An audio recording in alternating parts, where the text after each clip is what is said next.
రష్యాను ప్రకృతి విపత్తులు వదలటం లేదు. కురిల్ దీవుల్లో మరోసారి భూకంపం వచ్చింది. రిక్టర్ స్కేల్పై భూకంప తీవ్రత 7.0గా నమోదైంది.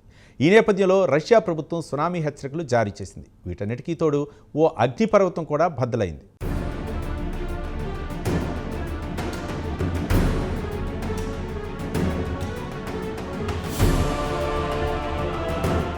రష్యాపై ప్రకృతి పగబట్టినట్లు అనిపిస్తోంది. కొన్ని రోజుల కిందటే రష్యాను భారీ భూకంపం కుదిపేసింది. ఈ భూకంపం షాక్ నుంచి ప్రజలు ఇంకా తేరుకోలేదు. ఈ నేపథ్యంలో తాజాగా మరోసారి భూకంపం సంభవించింది. అది కూడా గతంలో వచ్చిన కురిల్ దీవులలోనే. భూకంప తీవ్రత రిక్టర్ స్కేలుపై 7.0గా నమోదైంది. దీంతో రష్యా అత్యవసర సేవల మంత్రిత్వ శాఖ అప్రమత్తమైంది. హుటాహుటిన సునామీ హెచ్చరికలు జారీ చేసింది.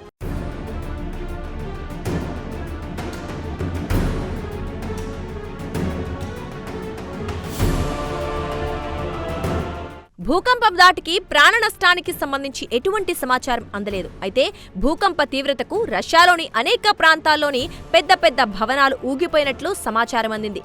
దీంతో ప్రజలు భయభ్రాంతులకు గురయ్యారు. ఒక్కసారిగా నివాసాల నుంచి బయటకు వచ్చారు. భయంతో పరుగులు తీశారు.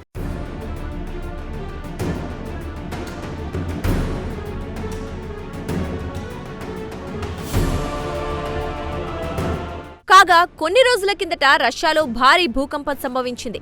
భూకంప తీవ్రత రిక్టర్ స్కేలుపై 8.8గా నమోదైంది. 8.8 తీవ్రత అంటే చిన్న విషయం కాదు, చాలా పెద్ద భూకంపం కింద లెక్క.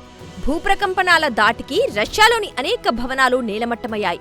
భూప్రకంపనలు వచ్చిన కాసేపటికే మరో విపత్తు ముంచుకొచ్చింది. రష్యా, జపాన్ తీర ప్రాంతాలను సునామీ తాకింది. ప్రధానంగా రష్యాలోని కురిల్ దీవులు, అలాగే జపాన్లోని ఉత్తర ద్వీపమైన హోక్కైడో తీర ప్రాంతాలను సునామీ తాకింది. దీంతో భయాందోళనకు గురైన ప్రజలు నివాస ప్రాంతాలను వీడారు. సురక్షిత ప్రాంతాలకు వెళ్లిపోయారు.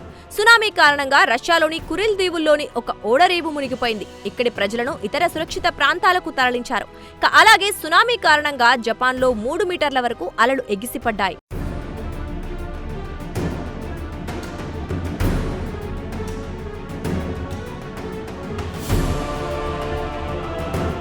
సునామీ హెచ్చరికలు జారీ అయిన ప్రాంతాల్లో పరిస్థితి దారుణంగా ఉంది.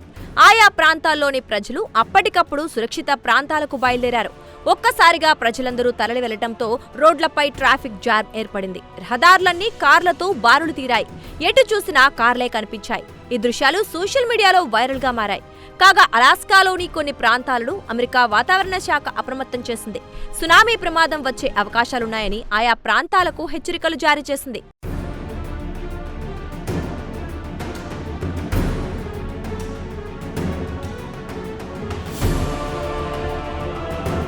ఇదిలా ఉంటే భూకంపాలకు ప్రధాన కారణం భూమి లోపల ఉండే టెక్టోనిక్ ఫలకాల కదలికలే. ఈ కదలికలు సంభవించటానికి అనేక కారణాలు ఉంటాయి. భూమి లోపల 12 పొరలు ఉంటాయి. కొన్ని సందర్భాల్లో ఈ పొరల్లో ఉండే ఫలకాలు ఒకదానికొకటి నెట్టుకుంటూ కదులుతూ ఉంటాయి. ఈ కదలికల తీవ్రత ఎక్కువగా ఉంటే భూ ప్రకంపనలు వస్తాయి. కొన్నిసార్లు భౌగోళిక పరిస్థితులు కూడా భూకంపాలకు కారణమవుతాయి. టర్కీ, సిరియా దేశాలు మౌలికంగా భూకంపాలు సంభవించే ప్రాంతాల్లో ఉంటాయి. ఇలాంటప్పుడు భవనాల నిర్మాణాల విషయంలో కనీస జాగ్రత్తలు తీసుకోవాల్సి ఉంటుంది. భూకంప తీవ్రత రిక్టర్ స్కేలుపై కొలుస్తారు. భూకంప తీవ్రత 6 లోపల ఉంటే ఆస్తి లేదా ప్రాణ నష్టం తక్కువగా ఉంటుంది. అదే 6 దాటితే భూకంపం ప్రభావం ఎక్కువగా ఉంటుంది. ఇదిలా ఉంటే జంతువులు, పక్షులు ప్రకృతి వైపరీత్యాలను ముందే ఊహించగలవని సైంటిస్టులు అంటున్నారు.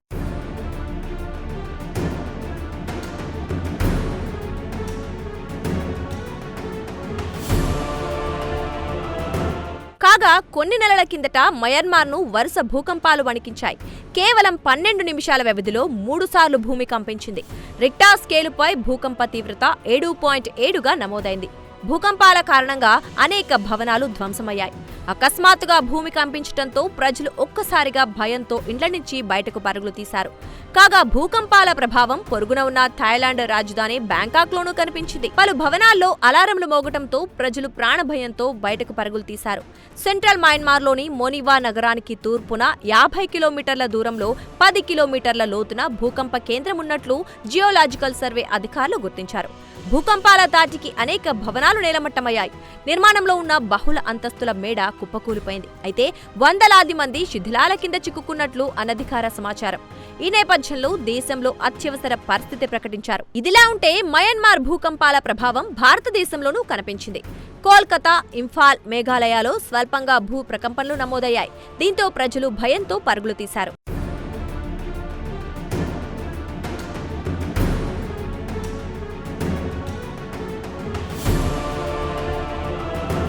కాగా భారతదేశం కూడా ప్రమాదపు అంచున ఉందంటున్నారు సైంటిస్టులు. ఒకటి కాదు, రెండు కాదు, అనేక ప్రదేశాలు ఈ డేంజర్ జోన్లో ఉన్నాయి. దేశంలోని ప్రధాన నగరాలైన ముంబై, చెన్నై, కోల్కతా నగరాలకు కూడా భూకంపం ప్రమాదం పొంచి ఉందన్నారు సైంటిస్టులు.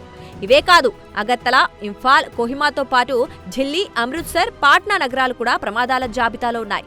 సైంటిస్టుల కథనం మేరకు ఉత్తరాఖండ్లోని జోషిమఠ్ పట్టణం కూడా ప్రమాదపు అంచున ఉంది. భూమి కుంగడం, పగుళ్ల కారణంగా కొంతకాలంగా జోషిమఠ్ పట్టణం వార్తల్లోకి ఎక్కిన సంగతి తెలిసిందే.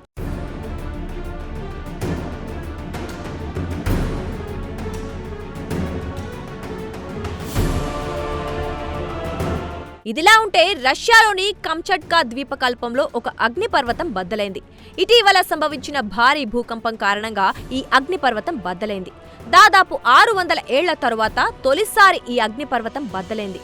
దీంతో దాదాపు 6000 మీటర్ల ఎత్తుకు బూడిద ఎగిసిపడింది.